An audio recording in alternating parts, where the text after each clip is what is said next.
Dr. Lenny Klaver joins us here. It's halftime. Welcome, and thank you for coming in.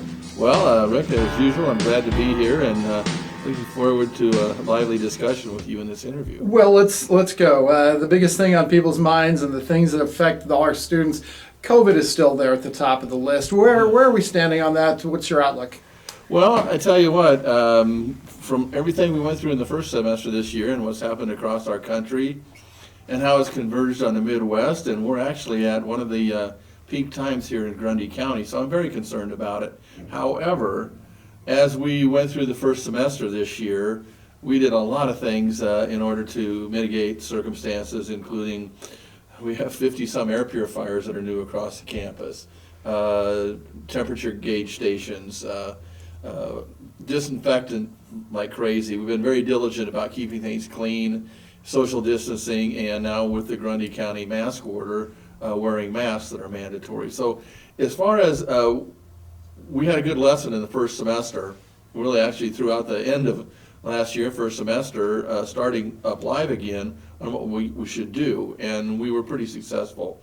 We didn't have to add a lot of online. In fact, we added very little online because we're naturally 40% online anyway. But it was a good lesson, and we've approached this coming semester, which we've just been into for a week now, with many of those same precautions. And we have a few cases, not many, but we're going to be diligent and vigilant on what we're looking for, and hopefully go through another semester completely. Students and staff seem to feel safe, you think? I think so. You always have the outliers who are more worried than other people. You have some people who are not taking it serious at all, which I think is a mistake. And but for the most part, it's become very real. This isn't something that is a conspiracy theory anymore. I think if you look at the number of cases across the country, our state, our county, deaths everywhere, and it's a worldwide pandemic that we have to take it seriously. We don't want anybody to get sick, and we certainly don't want any lives lost.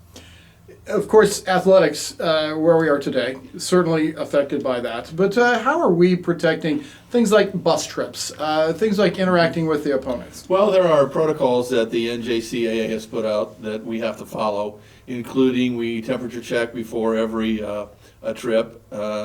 We sanitize with foggers the buses and the vehicles before we go.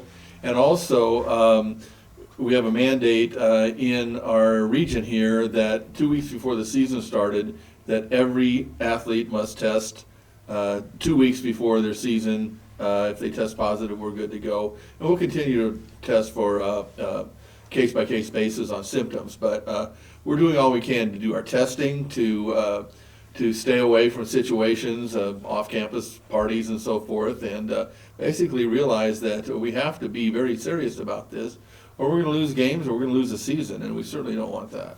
We kind of lost a season last year in the spring, a couple of seasons. What was that like for you, having to make that decision or be part of that decision? Well, it really, the part that I was in the decision was being on the President's Council for the NJCAA, and we agreed upon it. But it was a decision that if it's national, and what the NCAA did, what the NAIA and the NJCAA did are in sync for the best interest of all. The seasons were canceled. It was very tough when you have a 27-3 basketball team that's been rated #1 for a lot of the country, or in the country for a lot of the season. It's really tough to tell those kids there's no postseason.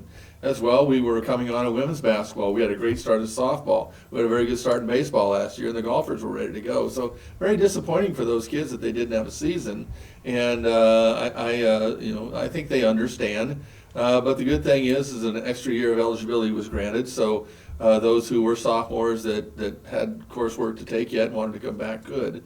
And that will be the same this year. So the governing bodies have created some situations where COVID has been taken into consideration as far as being able to get your full experience in collegiate athletics.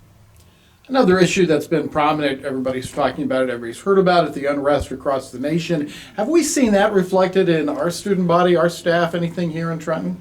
Not necessarily. We've talked about it among ourselves in terms of faculty and staff now and then. I really haven't heard a whole lot of students.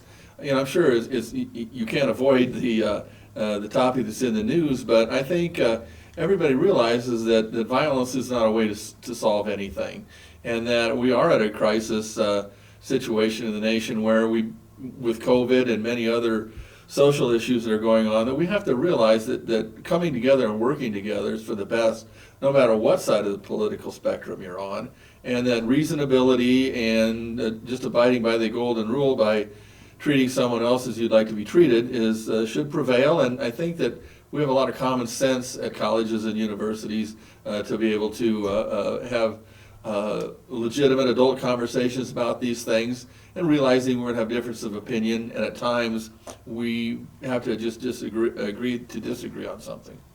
Let's talk about these athletic teams that we're watching today. Basketball, of course, you mentioned the Pirate men national tournament bound last year before that was cut short. You see them, have watched them, and what are your thoughts about this year's version? Well, I think this year's team could be as good as last year's, although the record might not reflect that. It's a much tougher schedule this year.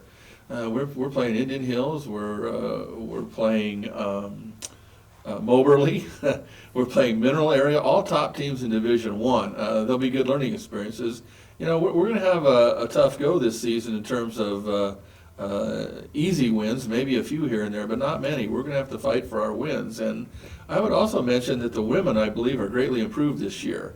We were able to pick up some players in the off season. Recently, one here at the semester that's local in Macy, and I believe that both the men and the women are going to have good seasons. Softball and baseball, I have many returners from last year. They're going to be strong, and the golf teams have quite a few new kids. But our golf tradition here has started out pretty good, and we're just hoping that we have seasons this year, and that we're competitive, and most of all, that we are remembering we're student athletes ahead of anything else. And that's something where I believe that we've done very well in the past. Our grade point averages on our teams are quite strong. And as a result of that, I think they're getting the full educational experience here. This is going to be a unique spring because those sports are all going to kind of overlap during about a month. What's that going to be like for the college? What stresses does that put on? The biggest stress is on transportation. Of course, missing classes is always a big thing, and we want to try to minimize that, or at least have plans when students have to miss classes, especially if there are makeup games, whether they be rain out or weather related, or this year COVID related. There will be makeup games, but transportation is the big thing. Steve Richmond, athletic director, and Tyson Otto, our VP for business and finance, and I met the other day. We're coming up with a plan to see when our peak times are, when we have to have more transportation, when we can use what we have, and realize that it's going to be a jigsaw puzzle to put together in terms of getting our athletes to and from contests this year. Finally, you were an outstanding basketball player, baseball player, coach. When the spring opens up, when these games start rolling here at Ketchum Center, you kind of feel like you can get out there and play a little bit? Well, Rick, maybe 20 years ago that might have been the case, but this is one of the situations, and I live by this motto, is the older I get, the better I was. Right. No, I was a mediocre college athlete, but I love sports.